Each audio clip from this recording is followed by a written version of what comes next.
Hello dear students, welcome you all. So in this lecture I am going to discuss about the digital modulation techniques. You can see here. So what are digital modulation techniques and why we are preferring digital mode of communication nowadays? We know very well in the earlier lectures we have discussed about the pulse code modulation techniques, right? We know very well that in that case we were using a pulse train, right? Periodic pulse train for taking the samples of the message signal, and then after that samples were quantized and finally they were encoded in a bit stream. So this was the process in pulse code modulation techniques. In that we discussed simple pulse code modulation, then differential pulse code modulation, then after we came to the adaptive delta modulation and all that. Now this digital modulation is different from that pulse code modulation. Here first of all, whatever message signal we will have, suppose we have this information signal, right? First of all, this information signal will be converted into a bit stream. It will be encoded in the forms of 0 and 1s, like that. Then after this encoded binary format signal will be modulated with the high frequency carrier wave. So this is the procedure that is going to be followed in this digital modulation techniques, right? You can see here that only the carrier signal is analog and the message signal is in digital form, right? So this is the difference that I told you, that in these modulation techniques, the first and foremost step is to convert the information signal or message signal into its corresponding digital format and then do the modulation. But in pulse code modulation, first of all, we were taking the samples, right? We were taking the samples with the help of a periodic pulse train. And then after that pulse was quantized and then finally it was encoded. So the process was different, right? So now these digitally modulated signals, or we can say digital signals, have a large number of advantages over the conventional analog modulation techniques, and the most important them is their clarity of the signals, less signal to noise ratio, less distortion. So that's why these modulation techniques are preferred. Digital modulation techniques are preferred. You can see here two type of signals. This is analog signal and this is a digital signal. So you know very well that analog signal can have any values between two given limits, whereas in digital signal we have only two assigned labels, either 1 or a 0, right? So I'm going further. So you can see here, but I told you that in analog modulations we have amplitude modulation, frequency modulation, and phase modulation, right? But when we comes to the digital modulations, then this modulation is also called as a shift keying modulation, right? So how the bit stream is transmitted in this digital modulation or shift keying scheme, right? So you can see here, shift keying means that the amplitude, frequency, or phase of the high frequency carrier wave is shifted between two or more discrete values rather than varying continuously like an analog modulation. So in shift keyings, basically we are shifting either amplitude, frequency, or phase of the high frequency carrier wave, right? So according to that, we have a amplitude shift keying, frequency shift keying, and a phase shift keying. Shift keying means we are shifting the one property of the high frequency carrier wave, right? Now I'm coming to the first one, that is amplitude shift keying. It is mentioned here. You can see here in amplitude shift keying, each symbol in the message signal gives a unique amplitude to the carrier wave, right? Suppose I have this carrier wave. You can see here that diagram. It will make it more clear. You can see amplitude shift keying. This is the message signal. As I told you that the first step in this digital modulation is to convert the message signal into its corresponding binary format, and then it is mixed with this high frequency carrier wave. So in amplitude shift keying, when the information is 1, the output is amplitude is high, but when the message signal is 0, amplitude is low. So here in this particular case, it is taken as 0. So you can see 1 0 1 1, then again 0, right? So this is the way of working of amplitude shift keying modulation technique, right? So you can see all these things are written here, that in binary amplitude shift keying, logic 1 is associated with a certain amplitude of the carrier. For example, 12 volt, and logic 0 is associated with the different amplitude, that is 0 volt. You can take that values 12 volt or 0 volt as per the choice, right? In M array amplitude shift keying, right, a group of log 2m bits are considered together rather than a one bit at a time. So what does it means? This is M array. M stand for a number, right? M array, right? Here M is a number, right?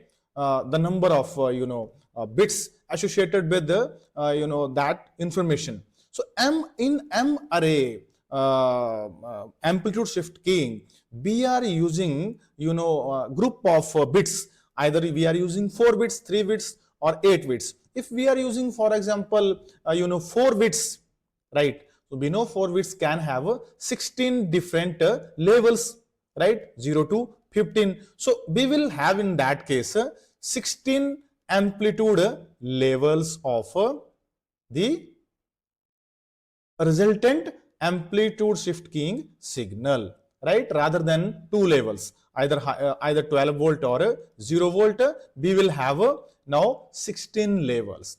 So in M array, you can have any choice, right?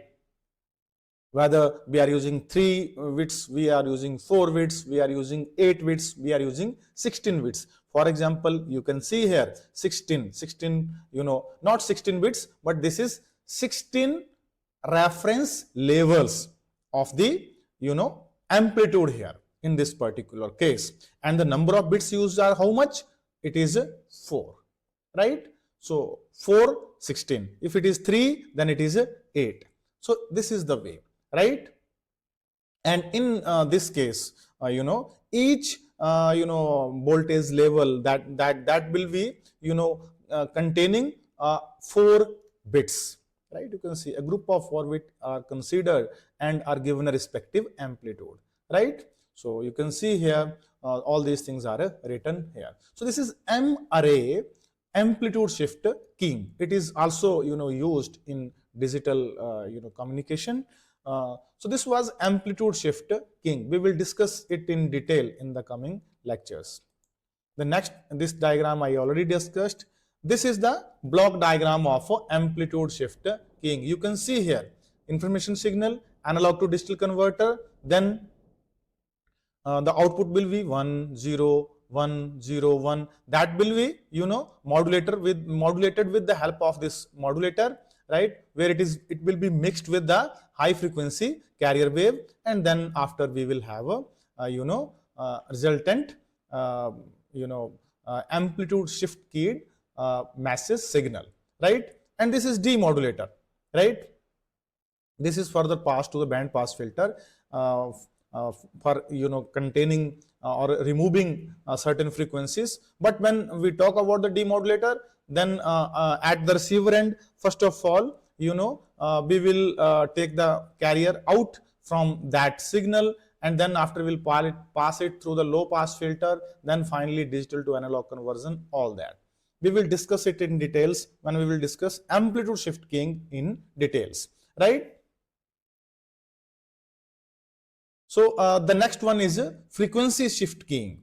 Now once again, I'm saying that frequency shift keying means in this case the frequency of the high frequency carrier waves will be changed according to the bit stream. If it is 1, frequency is high. If it is 0, frequency is low. We can assign the value to the frequency corresponding to logic 1 and logic 0, right? Same example in case of M array frequency shift keying. Means we are using now M frequency levels, right? For example, in 16 array frequency shift keying, right, a group of 4 bit will be considered and we will have 16 different frequency levels, just like the M array amplitude shift keying, right? You can see here the diagram. It will make the things very clear.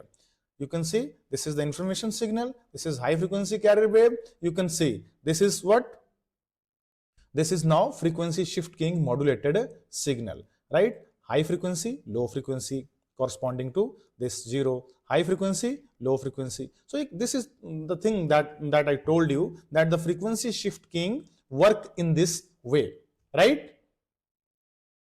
Now this is block diagram of a modulator and a demodulator, right? So in the coming lecture, when we will discuss about the frequency shift keying in detail, then we will consider this modulation and demodulation, right?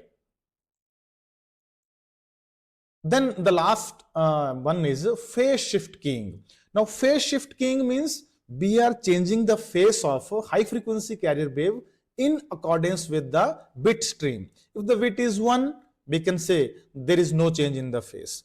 When the bit is 0, we can say there is a change of 90 degree in phase, or there is a change of 180 degree in phase. That depend upon our choice. And in M array phase shift keying, we will have a M number of different phases in the given frequency shift keyed modulated signal. You can see the diagram, the things will make it very clear. You can see here that the 1 corresponds to this is 1, this is 0, this is the information signal, this is high frequency carrier wave. Now you can see here, when the input is 1, no change in phase, but when the input is 0, there is change of phase. When when the input is 1, no change in phase, but when the input is 0, then there is a change in phase. So the phase of the high frequency carrier wave is changed according to the bit stream, right? So this technique is called phase shift keying, right?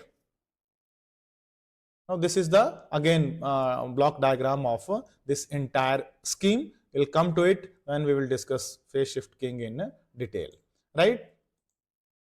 Now M array coding, I already told you that in M array encoding or shift keying technique, we are going to use M number of either amplitude levels, frequency levels, or phase levels in order to encode a signal in 4 bits, 8 bits, 16 bits, or 32 bits, right? So we'll also cover it in the coming lectures. Now, these are the advantages. We know high immunity to the noise, I already told you, right? High security, right? Efficient use of bandwidth, high accuracy of data, high capacity. All these are the advantages of this digital modulation, right?